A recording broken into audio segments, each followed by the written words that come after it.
said, I kind of had this relationship with him like a brother. I love him, but there are times when we just want to strangle one another. We've watched each other's children grow up.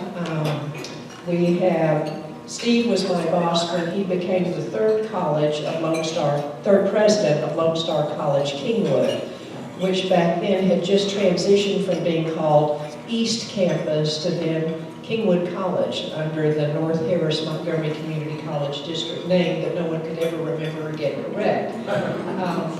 So he was the one that actually made me go into administration. I was happily teaching at that time, and that's another story. But Steve was at the helm at Kingwood College for many years, saw it undergo tremendous growth, really made our name recognized in the community, was involved in every community civic event, active with the chamber as a former chair of the chamber, and was greatly embedded in the community, was a resident of Kingwood with his family.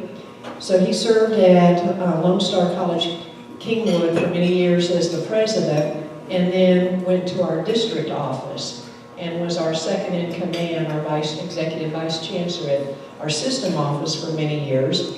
Then returned back to the college, but at North Harris as the college president, and has been there since 2007, until just recently being tapped on after a national search was conducted for a new chancellor. So it's my great pleasure to recognize Dr. Steve Head, who is the chancellor of the Lone Star College system, a huge system that he is going to tell you a little bit more about. So please join me in welcoming him to the podium.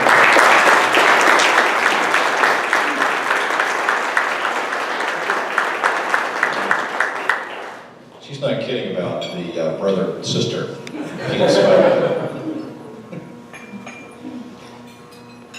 I don't have the same urge to strangle her like I did. Now, I've only been the chancellor for 2 weeks. So those of you who know Catherine, she's very nice. Yeah. She's very persistent. Let's put it that way. Catherine mentioned my history here, but I became the president in '91 of Kingwood. And I was, trying to think when I actually moved here, 95 or so is when I actually moved to Kingwood. And so our two youngest graduated from Kingwood High School. I was the chair, I became a member of this chamber in '91.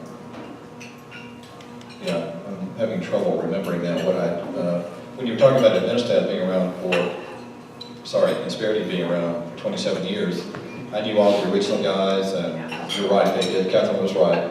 Every IT person we hired, they turned around and offered them about 30 or 40% more than we could pay. We had a good relationship with them, by the way, and I think very highly of the staff, Insperity, and all the people I've ever known that worked with them.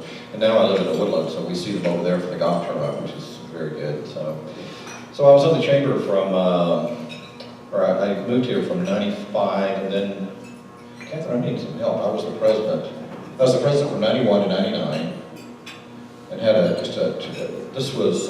we really liked living over here.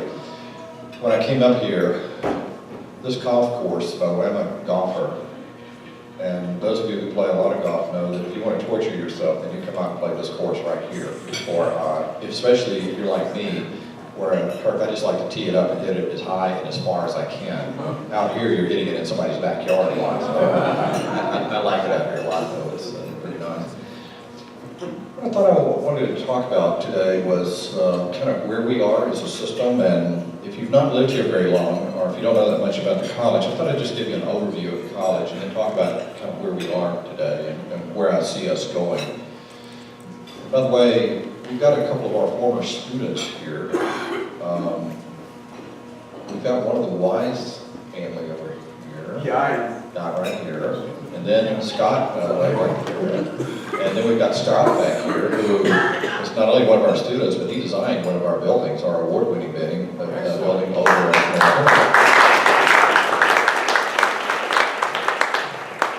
Anybody else go to one of our colleges?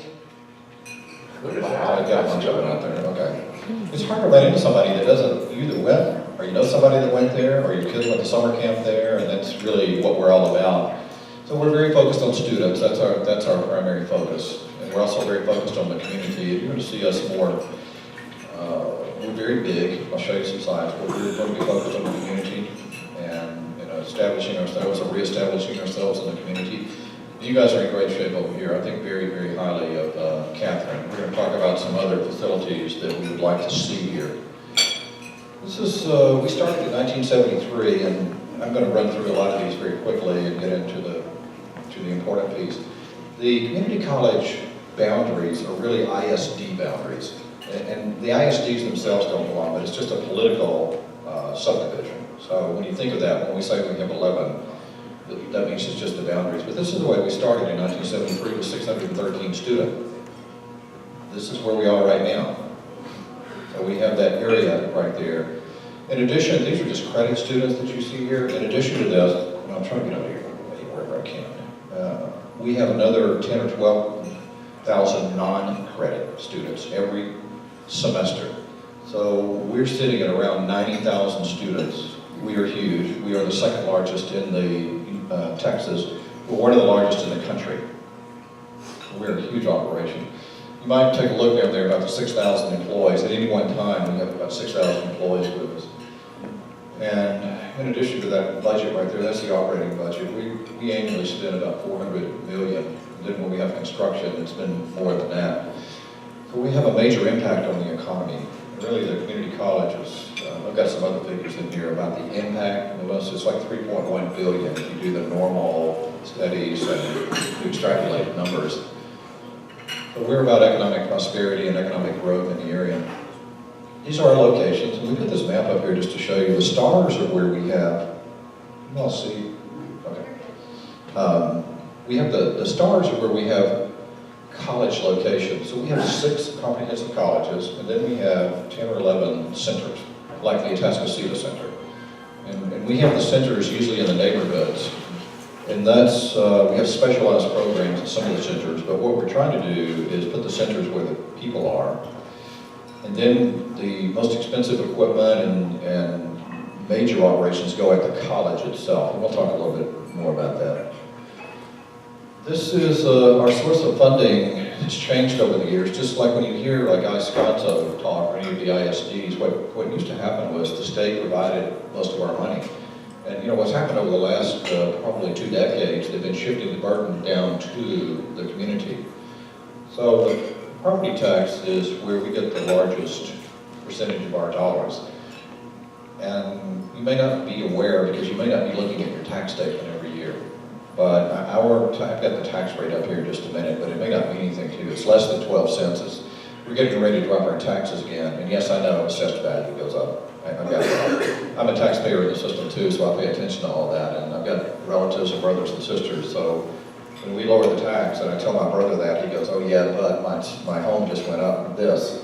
And that's true.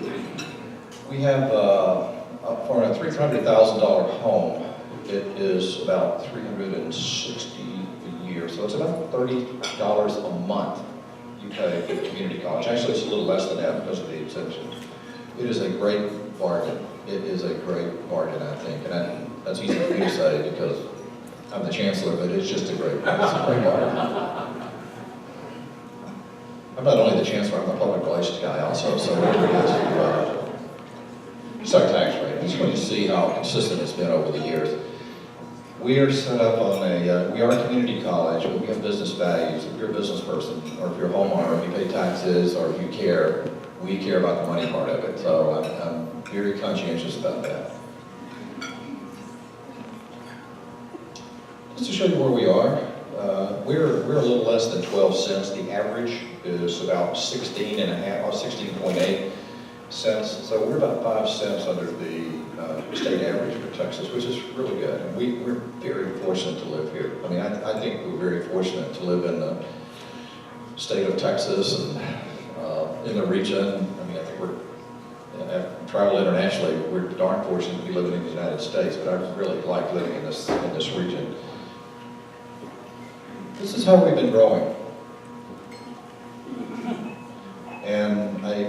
see that from 2008 to 2013, we had a 50% growth in enrollment. It has been something else to be a part of all this.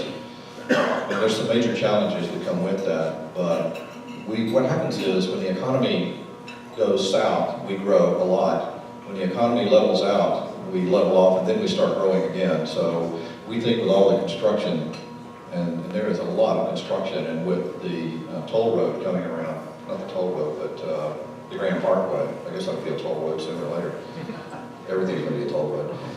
But there are major subdivisions coming all over. Most of our growth, by the way, is, well, there's a lot of growth here, but then there's really growth out on the west side of our system over in the Cy Fair area.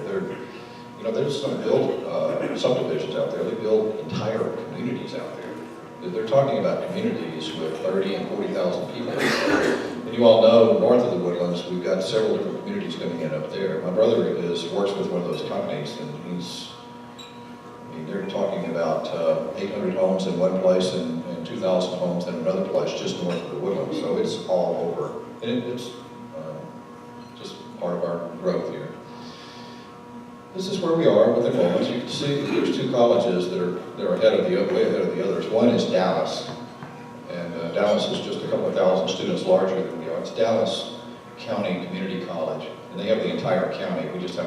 We have a part of 3 counties. We have Montgomery, Harris, and Walker County, I think. Just a little sliver. San Jacinto were the 2 of them. I left this in here. We have this is put together by our public relations office, but I want you to see not only for the community college, but just your entire community. If you're a business person here, take a look at the growth that's occurred from 2000 to 2010, and it continues to increase. But you can see. Let me make sure I'm pushing the right button here before I screw this up. There's Opal right there, and see the growth. Take a look. When I said that the growth is over on the west side, take a look at that in Cy Fair. So our growth is, a lot of our growth is right in here, and a lot of the growth is coming up in here. These are good problems for us. This is, for the community college, that's why we're in business. To show you what our projections, and so the blue is what was being projected at certain times. So we were projected to have 57,000 students.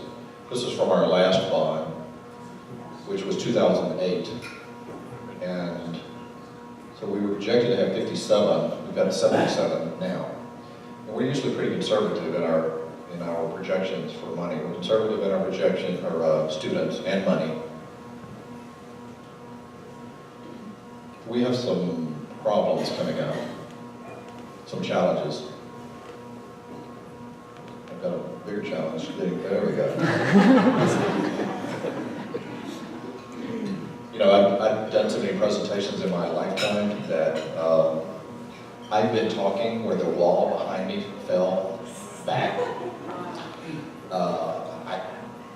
I just went on talking, everybody else was looking at me like, oh, I was in Atlanta, Georgia, and the wall just fell. They've been working on the wall, it just fell.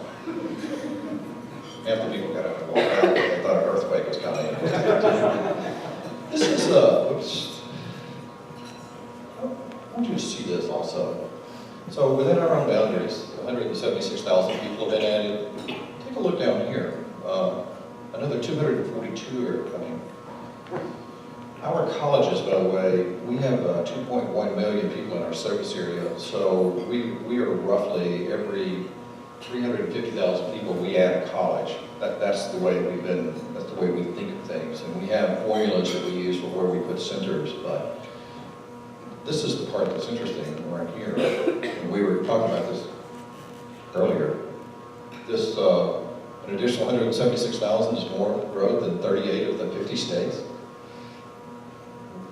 Lone Star College could create its own little country if we wanted to, except I like Texas so much, I'm not willing to break away from Texas, but it's just amazing. It's amazing what's happening here, and in a good way.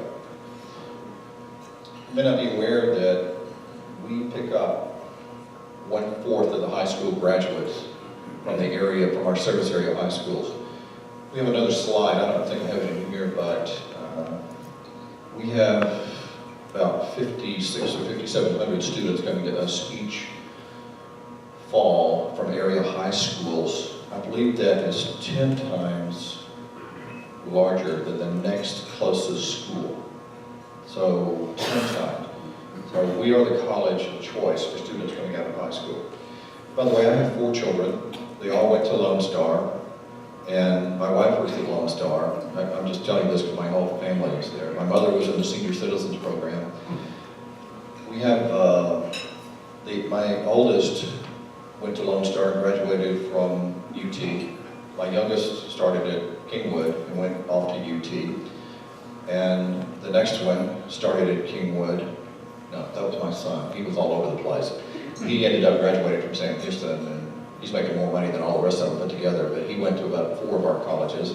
And finally got his act together, went off to Sam Houston, and he's very successful. And then the next one started at Kingwood and went off to the University of Miami, and now she's a medical doctor down in Houston. So if you want to talk to me about whether or not you need to go to a community college, I went to a community college, so I'd be glad to talk to you about whether or not you can do the good things if you go to community colleges. This is good stuff here too. 75% of all college freshmen in Texas attend a community college. This is an even better one. This is what we're telling people a lot. How many people actually go to a community college at some time in their career? So what we tell people is, if you're going to take summer classes, that's fine. If you want to take classes when you come home for the break, if you want to take online classes. This is just a brief slide over the impact that we have on the community. We just had a study done. And again, they use multipliers. Those of you who are in this business know what I'm talking about, where there's just formulas that you use to get economic impact. When we take a look at all this, we set ourselves up on a business model. We're in the business of teaching and learning, but we're pretty clear about who's paying for what we do. It's taxpayers. One way or another, it's students that are paying for what we do, so we're very conscientious about that. We are moving into a different era. We have historically been a college transfer community college. Most of our students come in and they want to transfer someplace. Now, we've been offering workforce more than you might think. Kingwood, for example, has offered workforce in a Atascocita Center, North Harris. We've been focused on workforce at different places and really specialized. But we know that when we went for the bond the last time, when it was defeated, we listened to what people had to say. And we're also taking a look at the economy, and as a community college, we're always going to have academic transfer. And most of our students are going to come in and want academic transfer. These workforce jobs right now are so good, and they pay so much, and they're good middle-class careers. So you're going to be seeing us more focused on more and more of that. I'm going to talk just a little bit more about this. So we've kind of reached a crossroads where we are right now.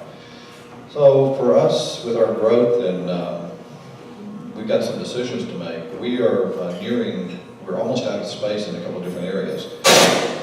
And we've got the wall falling, I can put up with lightning strikes. We just have a couple of different problems. We're going to be capping enrollments in the next couple of years if we don't do something. That's the road that we have.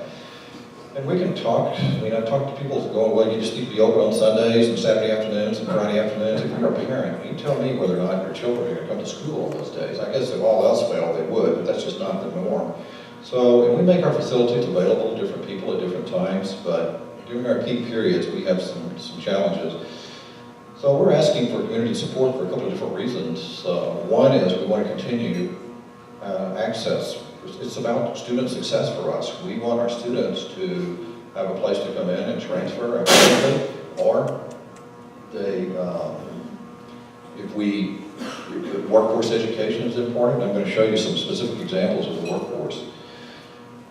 North Harris is 40 years old, and you may not think very much about this unless you're just in charge of it. A roof for one of our buildings is $500,000. And you think, well, that doesn't sound right, but take a look at the building, take a look at your home, and see what happens when you replace a roof, and then multiply that. When we have buildings that are 75,000 square feet and 100,000 square feet, that's how much it costs to replace a roof there. And when I tell people, if you've got a 20-year-old home, you know what I'm talking about? Because I have one. Every other day, it seems like either the hot water tank, and in our case, it's a chiller. That's only $75,000, by the way. So we're working on renovations. We've got infrastructure issues all the way through. Every time we do something, we find out the pipes are about this big when they should be, 4 inches or 6 inches, whatever it may be. Technology enhancements, you're not going to see a community college with better technology than you have. You should be very proud of your facilities. If you've not been over to either Atascocita Center or the college itself, you will find no better facilities than what you see at Lone Star. And I've been to many, many of them. I think there are 1,200 community colleges in the country, and I've been to probably 200 or 300 of them. And it is just, we are one of the premier community colleges in the country. Not just because I'm here, we are one of the premier community colleges. We also are trying to meet employer needs. For me, it's about economic growth and prosperity. That's what we're trying to do. We want people to come to school. We want them to stay here and live here. We've got a number of companies that want to come here, and they need employees. They need educated employees, whether it be workforce or that we train them to go off to the university. So this is the way we make decisions. Just throwing this up here just so you can see. We just don't sit around and go, well, we need this and we need that, and I feel like this. I'm way beyond that. We operate with facts. So we do pretty extensive studies to make a determination about what kind of programs we need. These are some programs that we have that you may not even think about. And when you're over here, one of the challenges we have, we're so big trying to make sure that we communicate in the right way and that you know what we're doing all across our system. We try to place our programs strategically. And so some areas are more focused on certain kinds of workforce programs than other areas. So when you look at, and some of this is tied to medical facilities, see what Kingwood is. Kingwood really has been focused on health professions, and I'll talk to you about the bond in just a second about what that means. North Harris has historically been what I'll call workforce means different things. You may think of it as just like welding and plumbing and machining, and it's changed a lot. Workforce is it's just a very different animal right now. Let me just tell you that our engineering technology graduates that come in for 1 or 2 years, many of them are making over $100,000 in their second year.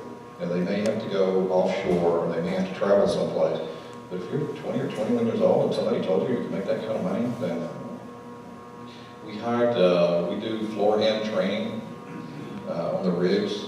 The highest person that we've, has been, the one with the highest salary started at 92. They told him if he'd just stay there for 6 months, they would move him up to 96. Now, how would you like to be graduating from, for those of us who've been around for a long time, where you started out at like $7,500 or $8,000 and you thought you hit the jackpot, and when you're making that kind of money, these are all good jobs though. These are really good jobs. So we're taking a look at our workforce piece.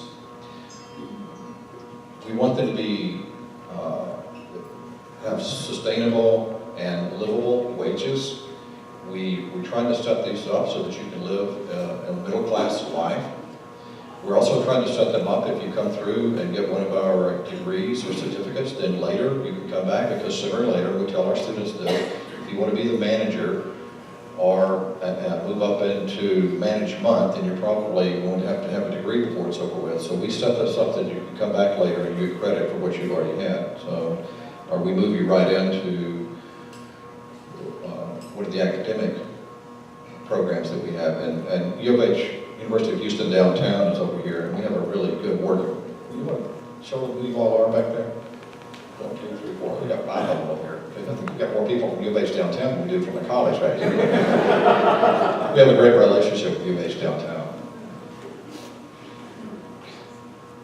This is what we're talking about for the future. These are really neat programs. I didn't bring the career focus. I think maybe sometime, Catherine, we can show them what's involved in that. But again, we're strategic in what we're doing, and I wanted to talk just for a minute about let me talk about number 2, because I think the two programs that have the most impact on you over here are what we call HVAC and refrigeration, and building automation is part of that. There is so much construction going on in the Houston metropolitan area. We have commercial HVAC, that's heating, ventilation, air conditioning.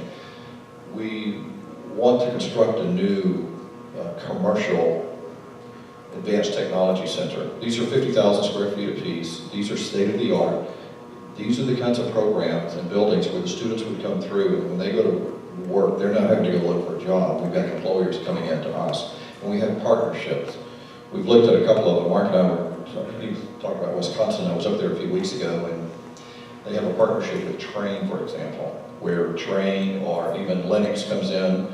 They have the most modern equipment. It's not just, it's heavy-duty air conditioning and refrigeration so that the students know. And by the way, these are not the jobs that you may think. These are usually high-tech jobs, so they have to know how to use computers and do calculations, and they're very, I think, very professional jobs that you would have. And we also, in the building automation, you all know the days in big buildings, if you're doing everything manually, that just doesn't do it. So that requires training, specialized training. Here's the one that I think you're going to find the most interesting over here. The Texas Workforce Commission came out and talked to us, several of us, a couple of weeks ago. From Corpus Christi to Beaumont, in the next 5 years, they're going to be hiring between 25,000 to 40,000 construction workers for the expansion of the petrochemical industry. And then after that, I don't know, they need about half that many to run the plants. And that's where all of the community college comes in, the San Jack and Houston Community College, but they've come to us and asked us for help. So what we're looking at is down the road. Now, North Harris already has, machinists. Machinists are coming out making $50,000 and $60,000, by the way. And if you just want to do something in your spare time, learn welding, because you're always going to have a job with welding. They're coming out making $50,000 and $60,000. There's an article in the Houston Chronicle about our Conroe Center. We have problems keeping the students in the program because people are coming and hiring them. That's a nice problem, but down the road, we know the economy, well, we think it's going to be on a run for the next 8 years, 15? No. Higher? Okay, yeah, just fingers crossed, that's great. Well, sooner or later, we want to make sure that they are educated and they can survive whatever happens after that, because some of us have been around and we've seen the ups and downs of all that. So we want Kingwood and Atascocita, the area over here, positioned to all the refineries down there and everything that's going to go on. That's what we do. And I know that there are a number of people that live in Summerwood and Atascocita and Humboldt. I know in Kingwood, when I lived in Kingwood, my neighbor worked over at the Exxon Mobil plant. So that's what we're trying to do there. You may not think about this very much. Truck driving is one of the hot industries, and you just think about our truck drivers are coming out making $45,000 and $50,000. We did a survey the other day in this region. The average salary is $70,000. And if you ever get fed up with banking or whatever it is you're doing, if you want to do some of these other jobs, there they are, Jamie.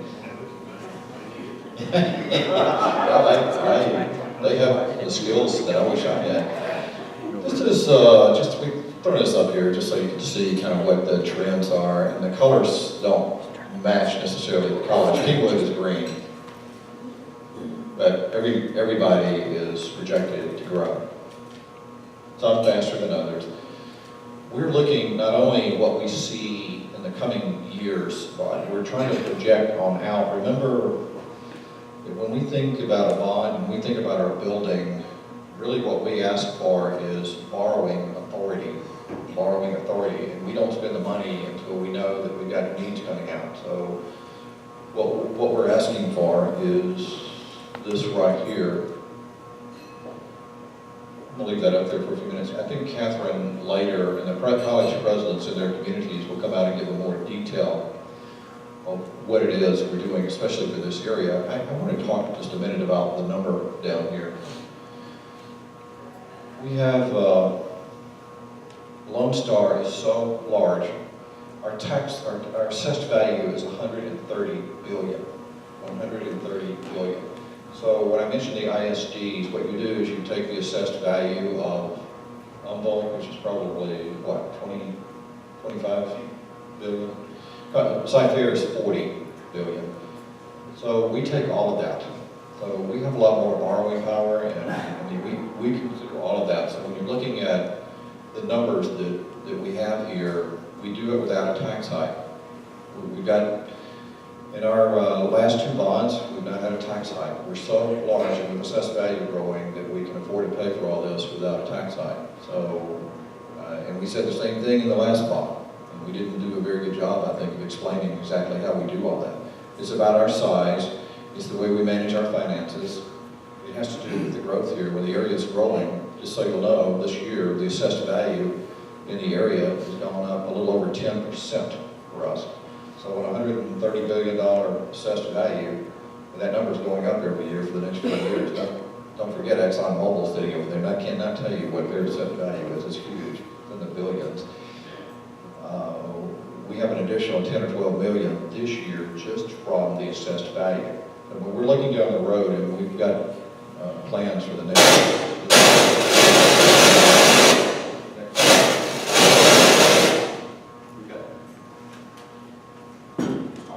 So we've got plans for the next 6 years on finances, so there will be no tax increase. We also know that we're at a very good time for the state economy. And we'll be, I think everybody is going to benefit from the state economy next time. Now, this is kind of where we are. I'm going to put this up and then I'm going to come back and talk about this. This is kind of where we are with everything.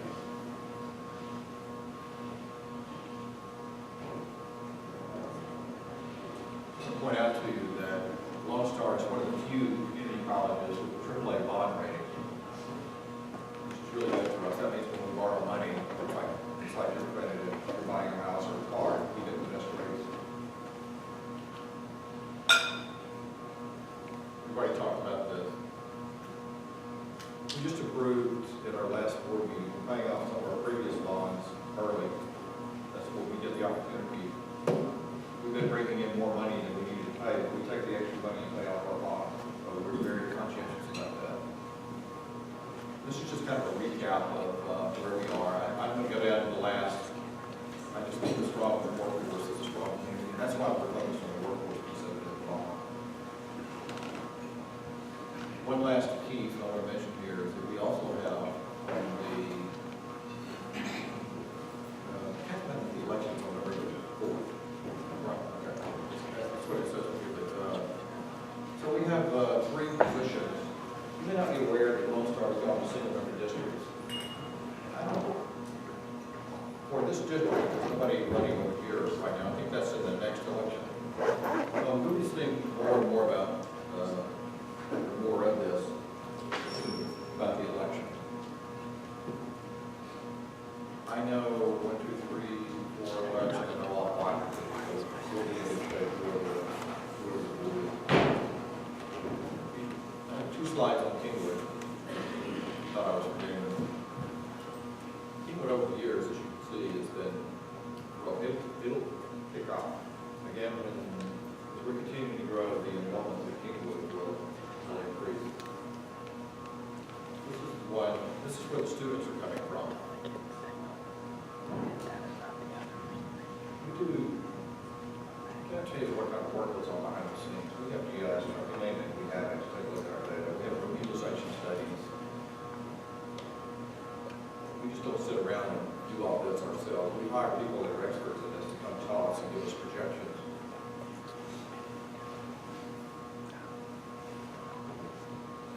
So for Kingwood, 2 pieces are happening. One is that's the student center, expansion of the cafeteria area that you were talking about. And then the other is the health professions or healthcare instruction building, which I think is very important to Kingwood. Now, in addition to that, again, Catherine will tell you more about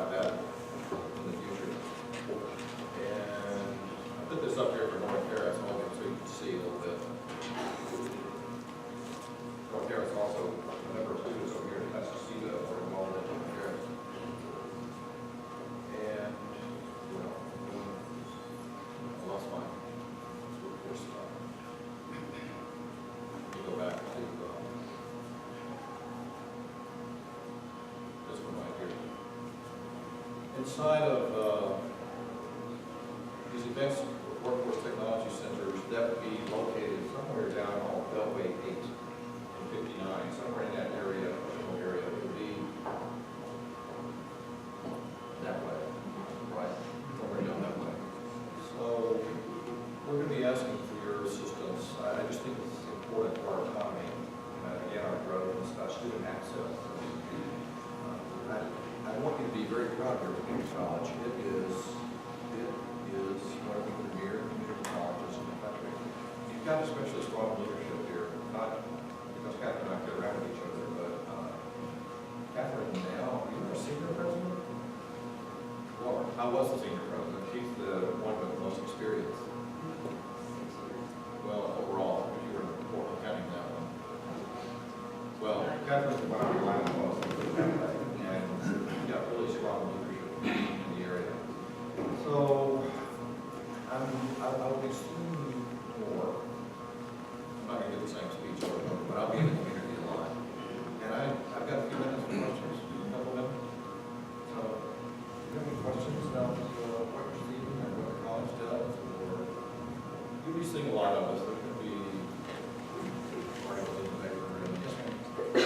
One of the best programs that I attended is the Small Business Development Center run by Salmira in your, over your, in east or the west area in town.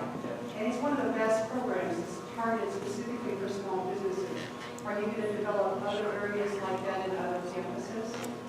Well, we're supposed to be doing that right now, but just so you know, they're asking for additional help, so I guess the answer to that is probably yes.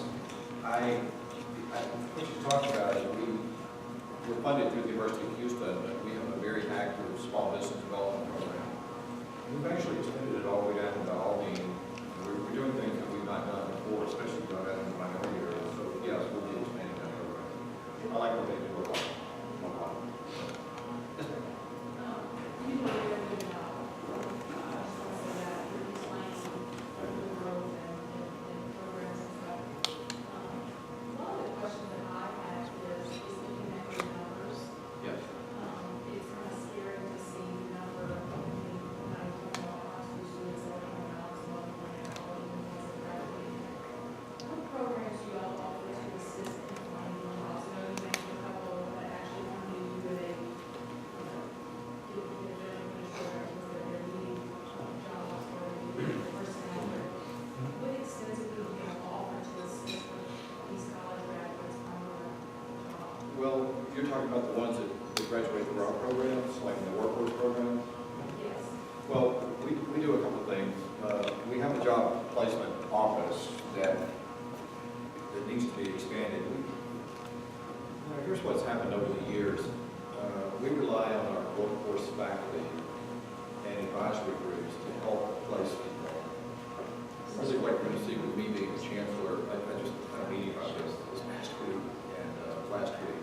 I mean, the numbers were astounding. These kids are, It is. they're graduating, and we're just wondering, yes, we're growing, but where are they going to go? You know? Well, actually, there's a shortage right now. Of all those programs that we put up there, there's a shortage of workers in the Houston metropolitan area. It's amazing. So what we're trying to do is get, and the employees are coming to us going, you have to turn around more students. That's where that's coming from. We have a nice problem here. I mean, they're meeting with all the community colleges, but we are the